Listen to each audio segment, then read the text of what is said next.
Everyone, welcome back to my channel. आज का हमारा टॉपिक होगा रैप टेक्निक, जो कि methods in molecular genetic analysis, जो कि जेनेटिक टेक्निक है। जेनेटिक में आपको मिल जाएगा, जो कि एमएससी बीएससी एवं नेट एग्ज़ाम के लिए अगर आप प्रिपेयर कर रहे हैं सो ये परफेक्ट है। सो मैंने यहाँ पे इसकी सिनॉप्सिस बनाया हुआ है, बिकॉज अगर आप एमएससी लेवल पे होंगे तो आपको पता होगा बीएससी एमएससी में आई थिंक करवाना शुरू कर देते हैं कि सिनॉप्सिस बनाना है आपको। आपका ये टेक्निक है तो आपको प्रॉपर उसको डिटेल में लिखना है कि आपने एग्जैक्टली क्या क्या बताया इस टेक्निक का। सो मैंने ये जो नोट्स बनाया हुआ है ना, इसमें मैंने इसका इंट्रोडक्शन दिया हुआ है दिस टेक्निक का, देन इसका फुल फॉर्म कि भाई होता क्या है, इसका डेफिनेशन, इसका principle, method, advantage, disadvantage, applications and then conclusion, right. Reference मैं लास्ट में दे दूँगी। अगर आपको बुक से पढ़ना है सो मैं प्रॉपर रेफरेंस दे दूँगी कि हाँ मैंने किस बुक से ये नोट्स बनाया हुआ है, बट मैंने किसी सिंगल बुक से नहीं बनाया हुआ है। एक्चुअली मैंने 2-3 बुक्स पढ़कर ये नोट्स प्रॉपर तैयार करा हुआ है। So this is my wrapped RAPT technique का इंट्रोडक्शन कि इट इज़ लैब टेक्निक होता है।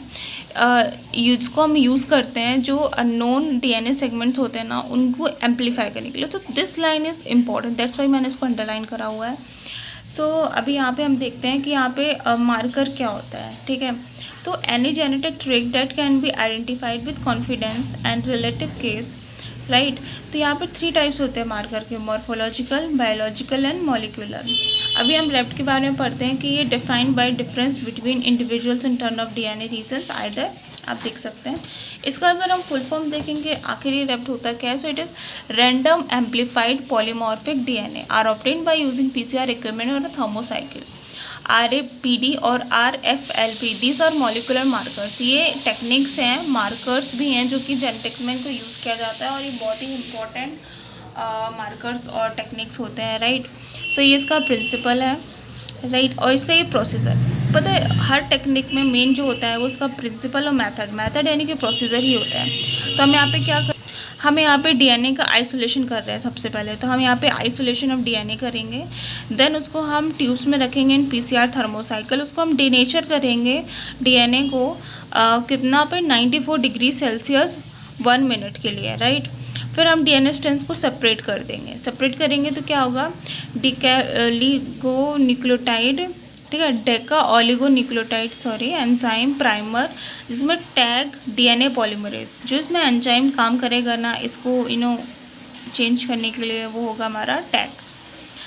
देन हम एनीलिंग करेंगे प्राइमर की। जो प्राइमर यहाँ पे बन रहा है 30 डिग्री सेल्सियस पे 2 मिनट के लिए खाली। फिर हम उस प्राइमर को एनील करेंगे टेम्पलेट DNA स्ट्रैंड में, और यहाँ पे DNA का सिंथेसिस होगा 70 डिग्री सेल्सियस, और जो कि टाइमर चलेगा 1.5 मिनट तक।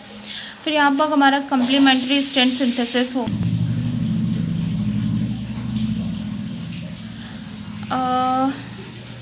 हमारे यहाँ पे एनीलिंग हो गया था ना आई थिंक शायद, तो ये एनीलिंग चल रहा है हमारा कम्प्लीमेंट्री।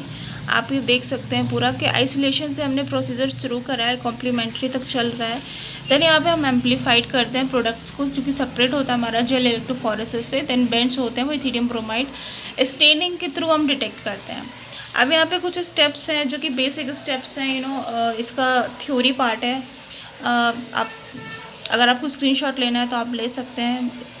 ऐसा कुछ खास है नहीं, बट हाँ मतलब आई मीन अगर आप एग्ज़ाम्स में बैठे हैं या लिख रहे हैं सो इट इज़ बेनिफिशियल। अभी डायग्राम है कि यहाँ पे DNA एक्सट्रैक्शन हो रहा है, ये DNA टेम्पलेट A है, ये B है, यहाँ पे प्राइमर आया बट यहाँ पे कोई प्राइमर नहीं है, ठीक है। यहाँ पे डायरेक्शंस बस चेंज होंगी। फिर यहाँ पे PCR एम्पलीफिकेशन हो रहा है, यहाँ पे जेल इलेक्ट्रोफोरेसिस हो रही है, DNA बेंड जो है वो सेपरेट हो रहा है। तो बेसिकली हमें यहाँ पे सेपरेशन ही करना था। तो ये हमारा पूरा डायग्राम है, आप देख सकते हैं। इसके बाद एडवांटेजेस अगर हम देखते हैं, so these are advantages of RAPD technique और markers, and these are limitations. आप स्क्रीनशॉट्स ले सकते हैं अगर आपको लेना है, and these are application. I think मैंने इतना ही करा हुआ है, या नेक्स्ट नोट है फिर, ओके। सो मैं एक बारी फिर से आपको दिखा देती हूँ। आप so this is my notes when I am in MSc। तो मैंने ये नोट्स बनाया था अपना। होपफुली आपको ये पसंद आए। अगर आपको अच्छा लग रहा है so let me know in comment box. Okay, thank you, bye bye.